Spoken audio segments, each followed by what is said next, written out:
Assalamualaikum warahmatullahi wabarakatuh. Halo teman-teman, jumpa lagi bersama saya pada video kali ini. Nah, pada video ini saya akan membahas tentang anatomi fisiologi organ reproduksi pada pria dan wanita.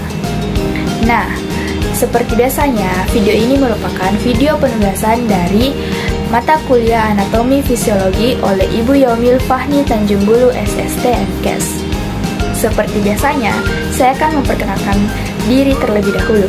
Perkenalkan, nama saya Alvita Yani dengan NIM PO 713-203-221-053 dari D3 kelas B tingkat 1 Poltekkes Kemenkes Makassar.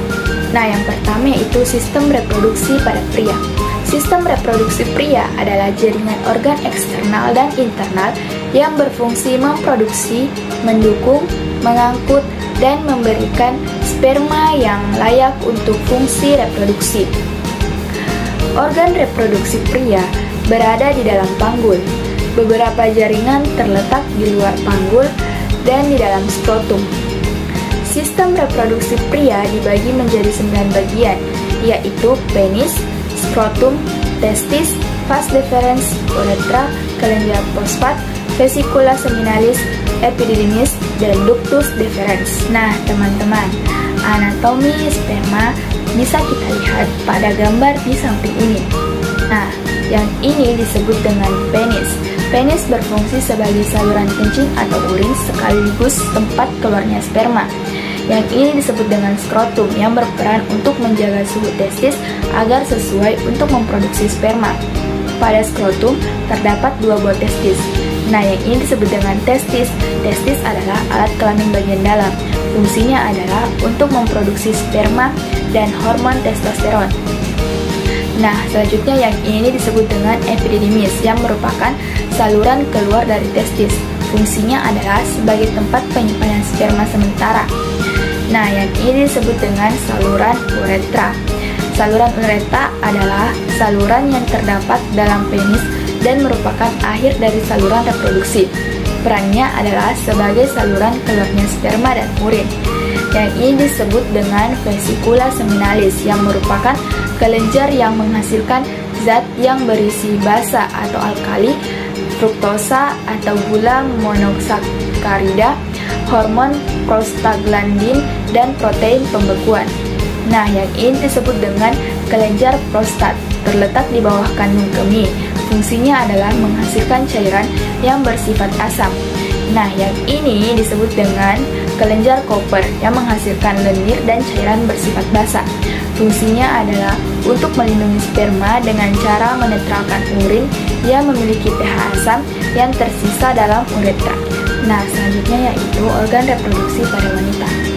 Sistem reproduksi wanita berfungsi untuk memproduksi gamet dan hormon reproduksi seperti halnya sistem reproduksi pria. Selain itu, terdapat tugas tambahan untuk mendukung proses kehamilan, perkembangan janin, sampai persalinan. Sistem reproduksi wanita terletak di dalam rongga pelvis. Alat reproduksi pada perempuan terdiri atas organ kelamin luar atau genitalia eksterna dan kelamin dalam atau genitalia interna. Nah, adapun anatomi organ reproduksi pada wanita bisa kita lihat pada gambar berikut ini. Nah, yang ini disebut dengan vagina. Vagina adalah saluran yang menghubungkan lingkungan luar dengan rahim sekaligus tempat mengalirnya darah menstruasi dan saluran keluarnya bayi. Nah, yang ini disebut dengan serviks. Serviks merupakan struktur rahim bagian bawah yang menyempit dan membuka ke arah vagina. Nah, yang ini disebut dengan saluran telur atau tuba fallopi atau oviduk. Terdapat sepasang di tiap tubuh perempuan, yaitu di kanan dan kiri. Oviduk memanjang ke arah samping dari uterus. Fungsinya adalah membawa sel telur dari infundibulum ke rahim. Pada saluran inilah terjadi fertilisasi atau pembuahan. Nah, yang ini disebut dengan indung telur, yang merupakan tempat kumpulan sel yang disebut folikel. Di dalam folikel, sel telur atau ovum dikembangkan. Folikel juga menghasilkan hormon perempuan, yaitu estrogen dan progesteron. Nah, yang ini disebut dengan rahim. Rahim berfungsi sebagai tempat berkembangnya janin setelah sel telur dibuahi oleh sel sperma. Dinding rahim atau endometrium berperan dalam pembentukan plasenta. Nah, teman-teman, itulah tadi penjelasan saya tentang anatomi fisiologi organ reproduksi pada pria dan wanita. Jangan bosan-bosan ya menonton video saya karena masih banyak lagi video berikutnya. Bye-bye!